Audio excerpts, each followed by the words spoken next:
BRS ఎమ్మెల్యేలు మా టచ్లో ఉన్నారనే వ్యాఖ్యలు రామచంద్రరావు చేసిన వ్యాఖ్యలు ఏవైతే ఉన్నాయో ఇప్పుడు సంచలనంగా మారినాయి.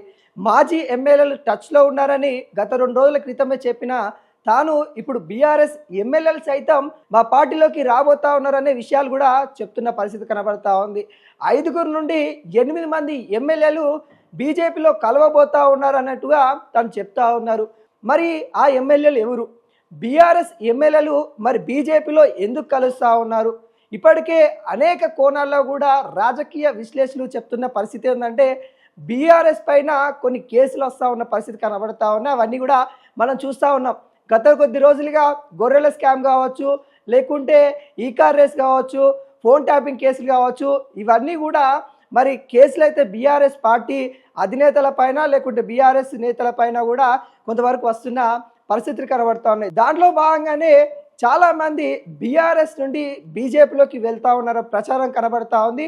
ఆ ప్రచారం భాగంగానే రామచంద్రరావు చేసిన వ్యాఖ్యలు వాటికి బలం చేకూరుస్తూ ఉన్నట్టు కూడా కనబడతా ఉంది. ముఖ్యంగా హైదరాబాద్ సంబంధించిన ఎమ్మెల్యేలు బీజేపీలో కలుస్తూ ఉన్న వార్తలు బలంగా వినపడతా ఉన్నాయి. ఇప్పటికే హైదరాబాద్లో మనం చూసుకున్నట్లయితే బీఆర్ఎస్కి పట్టుకొమ్మల్లా ఉన్న నేతలు ఎవరైతే ఉన్నారో వాళ్ళు విడిపోతా ఉన్నారన్న నేపథ్యం వినబడతా ఉంది.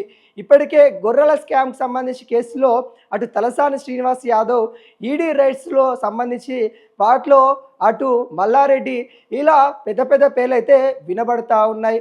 మరి వీళ్ళు నిజంగానే మరి పార్టీ మారుతారా అనే విషయాలపైన మనం కొద్ది రోజులైతే వేచి చూడాల్సిన పరిస్థితి కనబడతా ఉంది. కానీ వీటన్నిటికీ బలం చేకూర్చే విధంగా రామచంద్రరావు మాటలు ఉన్నట్టు కూడా కనబడతా ఉన్నాయి. రామచంద్రరావు బీఆర్ఎస్ ఎమ్మెల్యేలు మా పార్టీలోకి రాబోతా ఉన్నారని వ్యాఖ్యలు ఏవైతే ఉన్నాయో ఇప్పుడు సంచలనంగా మారుతా ఉన్న పరిస్థితి కనబడతా ఉంది.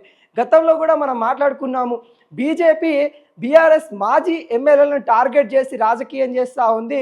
ఎవరైతే బీఆర్ఎస్ పార్టీలో అసంతృప్తిగా ఉన్న వాళ్ళు ఎవరైతే ఉన్నారో వాళ్ళని బీజేపీలో చేర్చుకునే ప్రయత్నాలు ఉన్నాయన్నాడు కూడా మనం చెప్పాం. కానీ బీఆర్ఎస్ ఎమ్మెల్యేలు ఎవరైతే అటు అసంతృప్తిగా ఉన్నారో కేసీఆర్ పైన కావచ్చు, కేటీఆర్ పైన కావచ్చు, మమ్మల్ని పట్టించుకోవట్లేదని భావన ఎవరికైతే ఉందో వాళ్ళంతా కలిసి ఇటు బీజేపీ వైపు వెళ్తూ ఉన్నారో పరిస్థితి కనబడతా ఉంది.